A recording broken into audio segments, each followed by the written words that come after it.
bahas adalah yang pertama, perubahan teknologi dari dulu hingga sekarang.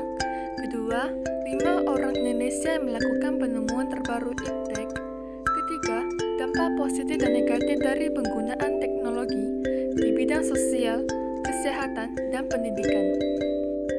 Materi pertama mengenai alat transportasi dulu dengan sekarang. Contohnya adalah pedati dan sepeda. Pada zaman dulu, masih menggunakan alat transportasi yang sederhana. Pada masa itu, masih menggunakan pedati.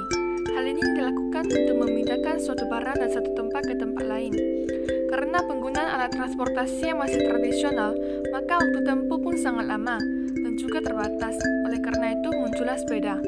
Sepeda adalah alat transportasi beroda dua yang memiliki pedal untuk mengayuh dengan kedua kaki kita. Kedua, yaitu sampan dan kapal. Bukan hanya di darat saja, namun di laut juga memiliki alat transportasi yang digunakan oleh masyarakat. Dulu hanya menggunakan perahu gayung yang dirakit dengan bantuan tenaga manusia untuk mengangkut barang dari satu pulau ke pulau lain. Sekarang muncullah alat transportasi laut, yaitu kapal yang telah dirancang dan didesain dengan semaksimal mungkin. Contoh yang ketiga adalah balon udara dan pesawat. Pada zaman dulu juga terdapat alat transportasi yang melintasi udara, yaitu balon udara. Sekarang sudah muncul alat transportasi udara yang lebih canggih dan lebih modern, yaitu pesawat. Contoh yang keempat adalah kereta api menggunakan bahan bakar dengan kereta api listrik. Pada zaman dulu, kereta api yang digunakan itu menggunakan bahan bakar yang sangatlah terbatas. Sedangkan zaman sekarang lebih menggunakan listrik yang lebih canggih dan lebih modern. Contoh yang kelima adalah beca dan mobil. Pada zaman dulu, masyarakat lebih banyak menggunakan beca. Tetapi hal ini sangatlah menguras tenaga. Sehingga pada zaman sekarang dibuatlah sebuah alat transportasi darat, yaitu mobil. Mobil dilengkapi dengan 4 roda yang menggunakan minyak sebagai bahan bakar. Materi selanjutnya ada 5 orang Indonesia yang melakukan penemuan terbaru terkait iptek, yaitu yang pertama adalah B.J. Habibie.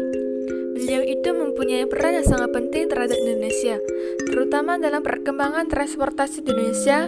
Beliau pernah studi teknik penerbangan dan spesialisasi konstruksi pesawat terbang yang berhasil juga merakit pesawat Indonesia pada masa itu. Beliau adalah tokoh cerdas dan bersejarah. Selanjutnya adalah Dr. Khairul Anwar. Salah satu hal penting yang perlu dibanggakan banyak orang adalah sinyal 4G LTE di ponsel pintar.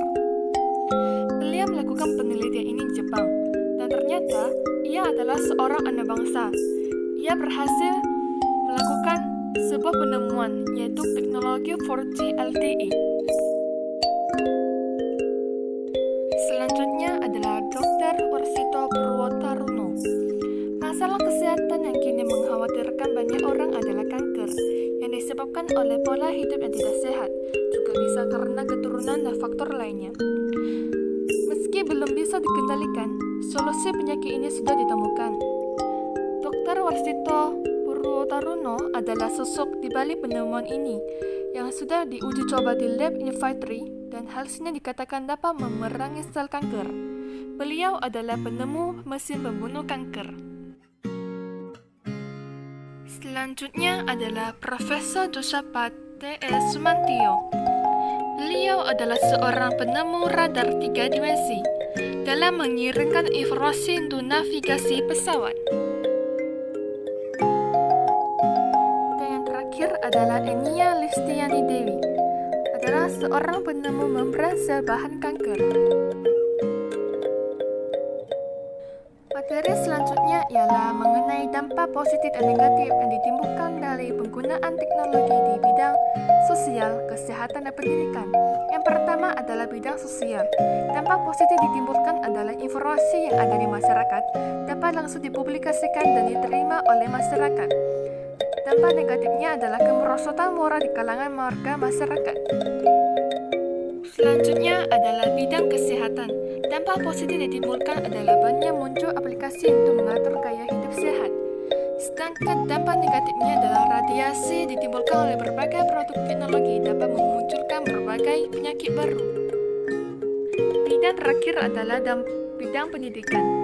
Dampak positif yang ditimbulkan adalah diskusi online dapat dilakukan melalui internet. Sedangkan dampak negatifnya adalah penyalahgunaan pengetahuan bagi orang tertentu untuk melakukan tindak pidana.